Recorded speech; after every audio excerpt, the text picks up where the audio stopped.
Ladies and gentlemen, I'm in the Carib stand and I've found a South African fan. I had to at some point during the course of this test match, and with me is Adam from Cape Town. Adam, first things first, tell me about your journey to get to Trinidad. I guess a long journey in some ways and also a short one in other ways. I actually moved over to the States last year. So that was really the point that bridged everything in between. And then last night managed to catch a red eye at just after midnight. And Are you serious? Yeah. So landed at I think 6 a.m. this morning and pretty much came straight to the cricket. When did you make the decision that you were going to try and come to Trinidad? And are you going to go to Guyana, or is it just for the Trinidad test? It's unfortunately just going to be for the Trinidad test. I'd love to go to Guyana too, but I have to get back to New York. I've been wanting to come to the Caribbean to watch Test cricket, honestly, my entire life. So I've been looking out for an opportunity to come over for a while since I moved to the States especially. And then with the T20 World Cup, I really wanted to come over for that. And I sort of realized that you get more value from a test match. And I saw that South Africa were playing the West Indies straight after the World Cup.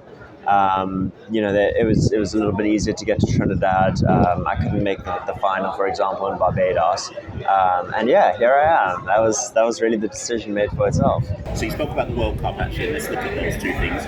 Where are you in the World Cup camp? Bitterly disappointed because they didn't win, or happy in that they exceeded some expectations? Yeah, a bit on the fence. I think the start of the tournament, there's always hope, and I think we did exceptionally well. First time getting to a final of a major tournament, so that was huge. And our performance in the semi-final was really just exceptional. And really, even in the final, I think the heartbreaking bit was the last 5 overs. I think we got it below a run a ball, and from that point it felt like we were going to cruise and win it.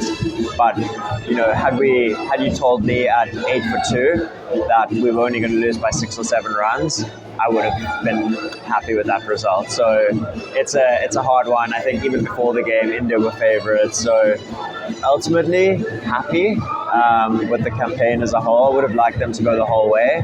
But I also think in some way it will be nice if the ODI World Cup is the first World Cup that we win as a team rather than the T20 World Cup. So silver lining. Hey, so in terms of test match itself, obviously it's day 2.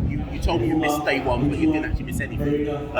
This feels like the first day of the test match. It's currently 258, 5. Are you surprised by South Africa's lineup? Because it's quite batting heavy. Even if one of these two gets out, Buma or Kyle, Vian Mulder comes next. They've only really got 4 bowlers. We count Mulder as an all-rounder. You could even argue 3.5. Are you surprised they've gone that indeed? I am. I was very surprised to see such a depth of batting. Mulder coming in so late in the order.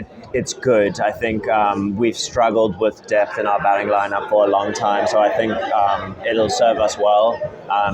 Being 5 down, I think we'd be vulnerable if we didn't have him coming in next. And I think Markram has shown in the T20 World Cup he can hold an end. So if the deck's doing a little bit, I'm sure he'll come on for a bit and act as that 5th bowler. So I'm not too worried about the balance of the side. I think it'll actually be quite interesting, like a good test for the future, really.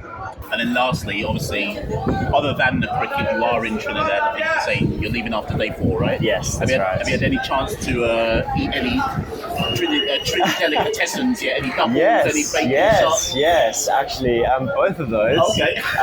So like I said, I landed this morning at 6 a.m. Yeah. So straight off the plane, got in the taxi, and my taxi driver was honestly one of the best I've ever had. So friendly and hospitable. He was like telling me all the cuisine, the things that I needed to try in the cuisine, and he was happy to take me to one of his local places that he likes to go to get his doubles. So that was the first meal that I had off the plane, and then at lunch I managed to get some bacon shark. So I think we're 2 for 2 in Trinidad so far, which I'm really happy about. Both of them delicious. I absolutely love the sauce on them.